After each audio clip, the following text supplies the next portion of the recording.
কালকে রাত 9টা বাজে চাঁদাবাজির জন্য আসছিল। আমি চাঁদা দেই নাই দেখা আমার ফার্নিচার দোকানের মাল সামানা বাড়িঘর সব কুবাই রেখে গেছে।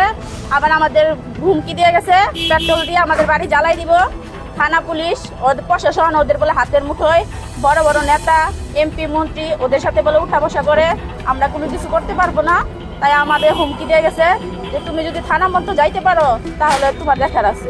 পরে আমি গেছি, কারণ আমি আইনের সাথে সহযোগিতা চাই, আপনাদের কাছে সহযোগিতা চাই। আপনাদের মাধ্যমে যদি প্রচার হয় তাহলে আমি আমার ফ্যামিলিকে বাঁচতে পারবো। হুমকি দিছে আমার চাঁদা যদি না দেই তাহলে আমার বাড়িতে পেট্রোল দিয়ে আগুন জ্বালাই দিব। আর আমার এই শফিকুল, রফিকুল, সাইফুল, দীপু, তারপরে মেহেদি, এই হবু, তারপরে যে সুমন, তারপরে যে আরো অজ্ঞাত আছে অনেকে।